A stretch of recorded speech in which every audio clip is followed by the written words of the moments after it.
আসসালামু আলাইকুম, বিসমিল্লাহির রহমানির রহিম। আব্দুল ফার্মিং লাইভ ইউটিউব চ্যানেলের পক্ষ থেকে দর্শক আপনাদের সবাইকে সাদর আমন্ত্রণ, এবং যারা ফেসবুক থেকেও আমাদের প্রতিবেদনটি দেখতেছেন আপনাদেরকেও সাদর আমন্ত্রণ। যাই হোক দর্শক, আমি একজন খামার নিয়ে বিভিন্ন কথা বলে থাকি আপনাদের মধ্যে। আমাদের ভিডিওটি যে যেখান থেকেই দেখেন, আমাদের ভারতবর্ষে বা ভারতবর্ষের বাইরে যে যেখান থেকে দেখতেছেন, যদি ভালো লাগে, আমি বলি না আপনাদের, যদি ভালো লাগে আজকে বলতেছি, অবশ্যই ভিডিওতে একটি লাইক দিবেন এবং কমেন্ট করতে ভুলবেন না। আপনাদের মতামত অবশ্যই লিখবেন, কারণ আমি যে বিষয় নিয়ে আপনাদের মধ্যে কথাগুলো তুলে ধরি, এই বিষয়ে অনেকেরই অনেক ধারণা পোষণ, অনেকেরই অনেক বিষয় জানার থাকে, অনেকেই অনেকটা আইডিয়া নিয়ে থাকেন। সকল বিষয়েরই আমি কমেন্টগুলো রিপ্লাই দিই, উত্তর দিই, দেখি। তো আপনাদের বিভিন্ন জনের বিভিন্ন মত আমার কাছে আসে, আমি সেগুলার উত্তর দিতে পারি। সেই জন্য আপনাদেরকে কমেন্ট করতে বলি, সেখান থেকে আমার অনেক কিছু শিকার থাকে, শিকার শেষ নাই। যাই হোক, আজকে একটি বিশেষ বিষয় নিয়ে আজকের প্রতিবেদন, খুব গুরুত্বপূর্ণ বিষয়, খেয়াল রাখবেন। আমরা যে চীন হাঁসের খামার করি, অর্থাৎ হাঁস পালন করতেছি, হাঁসগুলো কতদিন ডিম দেয় একটানা, গরম সিজনে কীরকম দেয়, ঠান্ডার সিজনে কীরকম ডিম দেয়। অনেকেরই কিন্তু মন্তব্য আছে, আপনারা দিয়ে থাকেন যে ঠান্ডার দিনে চীন হাঁস ডিম দেওয়ার থেকে বিরত থাকে, এরকম অনেকেরই মতবাদ আছে।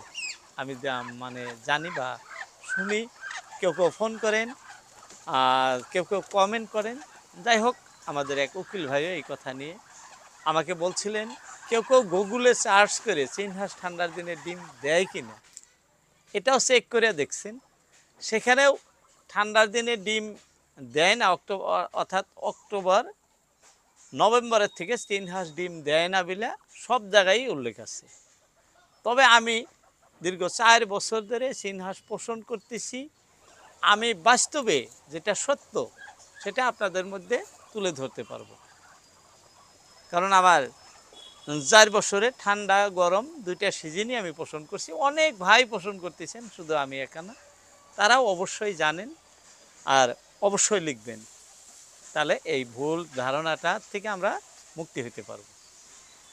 দর্শক, প্রথম কথা, চীন হাঁসের যদি খাদ্য, অর্থাৎ যে খাদ্যর উপরে আমাদের ডিম আসে, সেই খাদ্য যদি আমরা এক রাহে ডিমের হাঁসকে খাওয়াইয়া থাকি, ঠান্ডা গরম নাই, সবসময় একই টাইপের খাদ্য খাওয়াই, সেই ক্ষেত্রে কিন্তু আপনার গরমের দিনেও যে ডিম আসবো, ঠান্ডার দিনেও একই টাইপের ডিম আসে।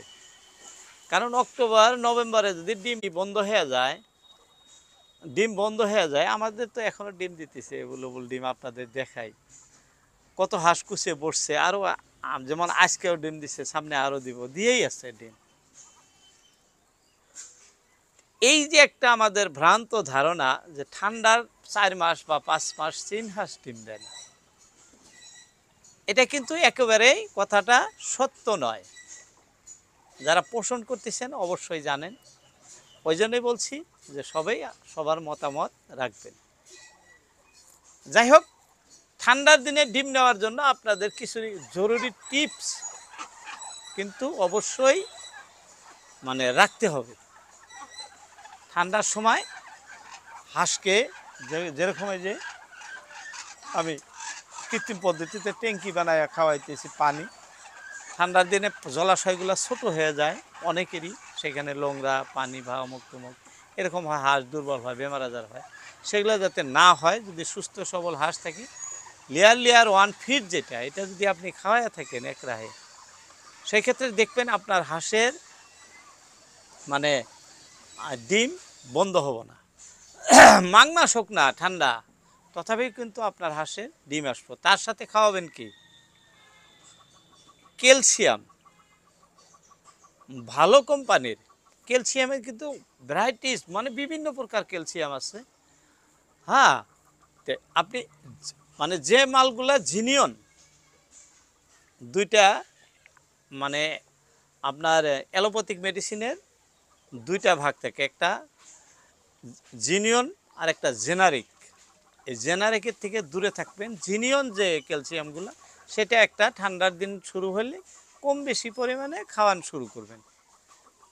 হাঁস শক্তিশালী থাকবো, স্ট্রং থাকবো, আর প্রচুর ডিম দিব। ডিম দেওয়াতে হাঁস বিরত থাকবো না, ডিম দিয়েই থাকবো, বাচ্চা এসেই থাকবো। তাই যদি এই দুইটা দিক লক্ষ্য করেন, বেশি না, একটা আপনি ঠান্ডার মানে হাঁসটা গরম রাখার জন্য হাঁসটার যেটুক ঠান্ডায় কষ্ট পাবো সেটুক যদি আপনি ক্যালসিয়ামটা দিয়ে থাকেন, তো ভালো থাকবো। আর দানাটা লেয়ার 1 ফিট খাওয়াবেন, অবশ্যই আপনার হাঁস ডিমের থেকে বিরত হব না, ডিম দিয়েই থাকবো বা বাচ্চা এসেই থাকবো। যাই হোক, এটা আপনাদের অনেকেরই জানার ছিল, অনেকেরই এই কোশ্চেন ছিল। আমরা গুগলে সার্চ করে যেটাই দেখি না কেন সেটা বাস্তব সত্য নয়, এটা আমার প্রুফ করা আছে, সেখান থেকে আপনাদেরকে বললাম। তথাপিও আপনাদের মতামত লিখবেন। যাই হোক, আজকের মতো এতটুকুই বলেই ইতি টানছি আপনাদের মধ্যে থেকে। আবারও কথা হবে অন্য কোনো ভিডিওতে। আসসালামু আলাইকুম।